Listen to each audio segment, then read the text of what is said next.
Hello दोस्तों, नमस्कार। दोस्तों, आज जो टॉपिक है, यह टॉपिक आधारभूत संरचना से संबंधित टॉपिक है।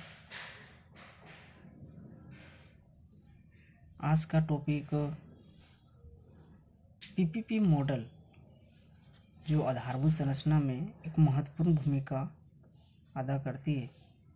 तो इस पीपीपी मॉडल के अंतर्गत में कई तरह के मॉडल जो है ना, तो इस मॉडल के अंतर्गत में कई तरह की व्यवस्था शर्त होती है। जैसे इसमें एक सरकारी या सार्वजनिक क्षेत्र और निजी क्षेत्र के बीच में किसी आधारभूत संरचना के निर्माण के लिए दोनों के बीच में शर्तें होती हैं कि इस तरह के अगर सड़क निर्माण कर, जैसे बीओटी के नाम सुने होंगे, तो इसी तरह से कई तरह की शर्त या व्यवस्थाएं होती है। तो उसी के अंतर्गत में आज हम पढ़ेंगे hybrid annuity model. Hybrid annuity model क्या है कि ध्यान रहे, यह एक प्रकार है, शर्त है, व्यवस्था है। पीपीटी मॉडल के अंतर्गत में कई व्यवस्थाएं हैं, जैसे BOT, build operate transfer, O&M, operate and management maintenance. Next अगर देखें तो स्विच चैलेंजेस मॉडल्स, एंड इसी तरह से इसमें एक हाइब्रिड एन्युटी मॉडल है। तो ये संपूर्ण जितना भी मॉडल है उसके अंतर्गत में एक छोटा सा टॉपिक है हाइब्रिड एन्युटी मॉडल, जिसके बारे में आज हम चर्चा करेंगे। फिर कभी हम नए टॉपिक के साथ ही आएंगे, लेकिन आज चर्चा का विषय है हाइब्रिड एन्युटी मॉडल। इस मॉडल को समझने से पहले आप इसको शब्दों में तो फिर समझ सकते हैं कि हाइब्रिड एन्युटी मॉडल हाइब्रिड है, यानी दो व्यवस्थाएं होता है ना कि किसी ऑनलाइन का चाहे चलती है तो हाइब्रिड के मॉडल में देता है, ऑफलाइन है ऑनलाइन है। उसी तरह इस मॉडल में ध्यान रखा गया कि इसमें दो, सरकार और निजी क्षेत्र की दोनों की भागीदारी होती है। अर्थात आधारभूत संरचना के निर्माण के लिए, जैसे कि सरकार चाहती है कि दिल्ली टू मुंबई एक एक्सप्रेसवे के निर्माण करना चाहती है। इस एक्सप्रेसवे के निर्माण करने में सपोज कि 1,00,000 करोड़ के रुपए की इसमें टोटल इन्वेस्टमेंट की ज़रूरत है। तो इतनी बड़ी अमाउंट राशि एक कंपनी इन्वेस्ट नहीं करना पसंद करता है। पीपीटी मॉडल तो ऐसा है कि इसमें जो प्राइवेट सेक्टर है निवेश करे, लेकिन इतनी बड़ी अमाउंट राशि देखने के बाद कंपनियां जोखिम लेना पसंद नहीं करती है कि कितने बड़ी हम किसी एक क्षेत्र में, क्योंकि कंपनियां लाभ के लिए काम करती है और वो लाभ के उद्देश्य से देखती है, तो इस क्षेत्र में से इतनी बड़ी जोखिम देखती है, तो ऐसे में वे कंपनी इसमें इन्वेस्ट करना पसंद नहीं करती है। तो बात आती है कि क्या इस मॉडल इतने बड़ी अगर एक्सप्रेसवे निर्माण के लिए सरकार अगर सोची है, तो क्या इस मॉडल को छोड़ दिया जाए? नहीं, सरकार ने इसमें कुछ नई इनिशिएटिव ली और सरकार इसको अधिक से अधिक इस जटिलताओं को सरल करने का प्रयास किया। कितनी बड़ी जोखिम है, जो इसको कैसे धीरे धीरे सरल किया जाए। तो इसलिए सरकार सबसे पहले जो समस्या थी कि इतनी बड़ी अमाउंट राशि, तो उसी पर सरकार ने इस पर काम करना चालू की। तो जो टोटल अमाउंट है उसका जो जोखिम है, एक होता है ना कि पूरा संपूर्ण जोखिम था प्राइवेट सेक्टर को, तो प्राइवेट सेक्टर के जो संपूर्ण जोखिम को उन्होंने दो भागों में डिवाइड कर दिया। सबसे पहले वही कि इसमें जोखिम को क्या किया, सरकार ने इसमें 40% खुद इन्वेस्ट करेगी और 60% एक निजी क्षेत्र को इन्वेस्ट करने के लिए, यानी कि इसमें दोनों के बीच में जोखिम को डिवाइड कर दिया गया, एक अनुपातिक के तौर पर बांट दिया गया। फिर जब इसको जिस जोखिम को बांटा गया, तो इससे निजी क्षेत्र इस क्षेत्र में निवेश करने के लिए पहले के अपेक्षा थोड़ा अपना रुचि दिखा, इंटरेस्ट लाई कि हाँ निवेश किया जाए।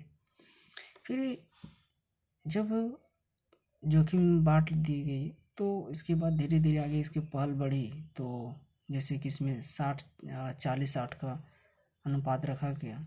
फिर इन्वेस्ट की प्रक्रिया आगे बढ़ी, फिर धीरे धीरे कंपनियां इसमें अलग जो भी स्पेशल पर्पस व्हीकल के लिए जो भी कंपनी जितने भी गठित किया जाना चाहिए सारा प्रक्रिया शुरू हो गई।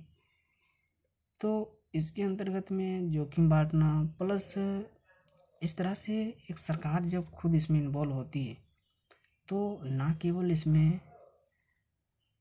जो इतनी बड़ी आर्थिक वित्तीय जोखिम था उसको केवल सरकार ने इसको विभाजन करने के काम की, बल्कि इससे संबंधित इस इंफ्रास्ट्रक्चर एक्सप्रेसवे के निर्माण के समय कई तरह के अन्य चुनौतियां भी आते थे।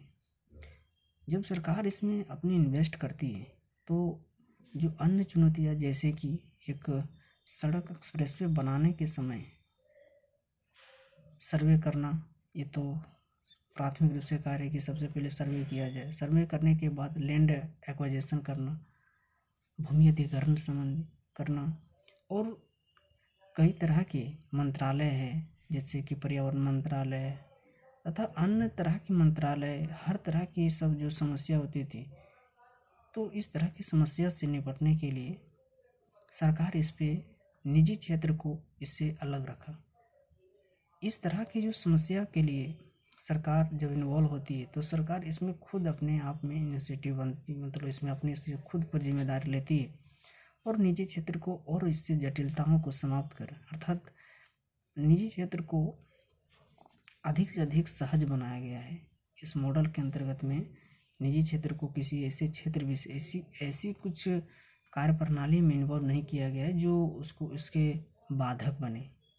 जैसे कि निर्माण विभाग निर्माण के लिए एक बहुत बड़ी होती है कि प्रशासनिक जटिलताओं से काफ़ी, जैसे कि हर तरह से परमिशन लेना होता है, तो वहाँ पर सरकार जब इसमें इन्वेस्ट की 40% तो सरकार ने इस तरह के जितने भी भूमि अधिग्रहण के लिए अपना पास इस सब जो प्रशासनिक कार्य है स्वयं के पास रखी और कंपनी को केवल उसको निर्माण कार्य में इन्वॉल्व रखा कि केवल आप निर्माण कार्य कीजिए, बाकी बात जितने भी जो इस तरह की जो हमें परमिशन लेने की आवश्यकता है हम सारा कुछ अपना स्वयं करके आपको देंगे। तो ऐसे में क्या हुआ, इस मॉडल की सबसे अच्छी खासियत है कि कंपनियां ज़्यादा प्रशासनिक जटिलताओं से ना उलझते हुए वे अपने आधारभूत संरचना के निर्माण कार्य को फोकस किया। इससे ना केवल हर तरह से दृष्टिकोण से देखें, इस मॉडल से आधारभूत संरचना के जो निर्माण कार्य की जो गति है वो तीव्र हो जाती है, क्योंकि कंपनियां जो लाभ के लिए काम करती है ना, तो ज़्यादातर वो चाहती है कि इस तरह के प्रोजेक्ट को पूरा करके फिर किसी दूसरे प्रोजेक्ट में हम इन्वेस्ट करें। तो ऐसे में लगता है कि नहीं, जब सरकार इस तरह से सहयोग करती है तो कंपनियां भी प्रोत्साहित होती है, उत्साहित होकर रुचि इंटरेस्ट दिखाती है और इन्वेस्ट करती है। तो एक बहुत बड़ी अच्छी पहल है। तो हाइब्रिड मॉडल के अगर कुल निष्कर्ष पूरा अगर देखा जाए, पूरा व्यवस्था को अगर एक कुछ शब्दों में बोला जाए तो यह एक अच्छी मॉडल है। सरकार आधारभूत संरचना के संदर्भ में इस मॉडल को लाई है, जहाँ पर प्रशासनिक जटिलता, वित्तीय जोखिम तथा अन्य तरह की जटिलताओं को समाप्त कर निर्माण कार्य को प्राथमिकता देना, उस प्रोजेक्ट को प्राथमिकता देना इसका उद्देश्य है। यह हुआ हाइब्रिड एनर्जी मॉडल। इसकी आलोचना भी की जाती है। इसमें जब राजस्व संग्रह की बात जो है इसमें सरकार करती है, सरकार एक राजस्व संग्रह करके एजेंसी के रूप में इसमें एजेंसी गठित करती है। एजेंसी होती है जो उसके राजस्व संग्रह खुद सरकार करके फिर उसको जो भी टोल के माध्यम से जो टोल टैक्स आती है उसके माध्यम से एक स्वाधीन क्षेत्र को फिर अपना हिस्सा देगी कि जो भी समझौता किया गया हो उसको अपना राशि अमाउंट देगी। लेकिन इसमें आलोचना इस बात की जाती है कि इसमें भ्रष्टाचार की समस्या हो, इस तरह की बातें की जाती है कि इसमें भ्रष्टाचार होना, जैसे है ना, जैसे कि एक कंपनी के पास अगर स्वयं के जो भी अगर खर्च हो अगर 60% या जो भी उसको अधिक से दिखा सकता है ना, तो इस तरह के उसके भ्रष्टाचार या अन्य तरह के कई तरह के उस पर आरोप लगाए जाती है कि इस तरह की इसमें आलोचना मतलब आलोचक रूप से इसको देखते हैं। ठीक है, आज के लिए इतना ही। यथासंभव हमने प्रयास किया समझाने के कि हाइब्रिड एंटी मॉडल क्या है। ये व्यवस्था था, सरकार और निजी क्षेत्र के बीच में समझौता था। हर समझौता के तहत किसी भी प्रोजेक्ट को पूरा करने का प्रयास किया जाता है। इससे पहले कई तरह के समझौता था जहाँ इस तरह की व्यवस्था नहीं थी, अर्थात केवल पीपीपी मॉडल के अंतर्गत में, जैसे बिल्ड ऑपरेट ट्रांसफ़र, जहाँ पर केवल निजी क्षेत्र अपना इन्वेस्ट करती थी वहाँ कई तरह के प्रशासनिक जटिलताओं से उसे जूझना पड़ता था। तो उस तरह की व्यवस्था इसमें समाप्त होती हुई दिखती है, और कंपनियां इसमें जब अच्छी फीडबैक भी खुद कंपनियां दूसरे को देती है तो फिर इन्वेस्ट करने के लिए भी अन्य कंपनियां इसमें प्रोत्साहित होती है। थैंक यू, आज के लिए इतना ही।